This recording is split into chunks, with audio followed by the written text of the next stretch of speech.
Достар, үлкен істер тек қалада жасалады деп ойлайсыздар ма? Онда қателесесіздер. Бүгін мен сіздерге Баянауылдың бір шетінде орналасқан, бірақ қуатты бүкіл елге жететін Ұшқылын ауылы туралы айтамын.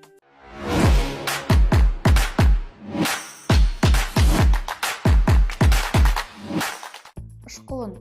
Бұл ауылдың іргесі сонау 60-шы жылдары қаланған. Бірақ ең қызығы оның атауында. Неге Ұшқылын деп аталған?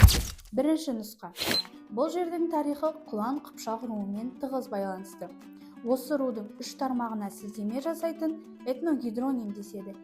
Яғни 3 рудың бірлестігін білдіреді. Екінші нұсқа. Көбіміз біле бермейміз, бірақ Ұшқылын деген даланың шипалы өсімдігі. Яғни құлыноттың бір түрі. Ол үшкір жапырақты жабайы жоңышқа. Бұл маңда сол шөп көп өскендіктен ауыл аты солай аталып кетуі әбден мүмкін.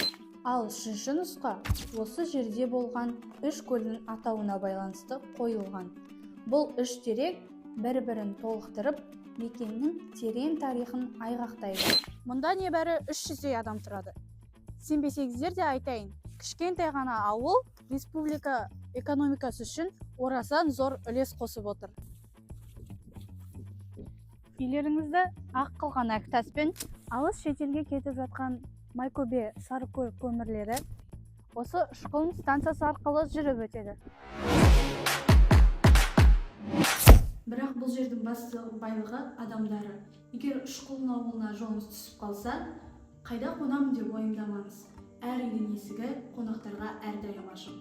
Осындай қонақжайлықты қазір кездестіру қиын. Сәлеметсіздер ме? Біз сіздерге қонаққа келдік. Қош келдіңіздер. Сәлеметсіздер, қош келдіңіздер.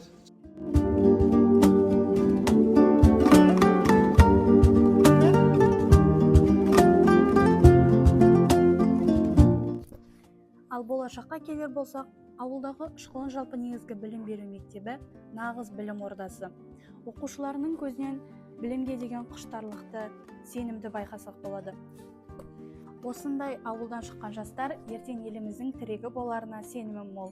Ұшқылын бұл тек жер атауы емес, бұл жүрек пен еңбек тыныштығының мекені. Егер сапарыңыз Баянауылға түсіп жатса, осы ұяға келіп шай ішуді ұмытпаңыз.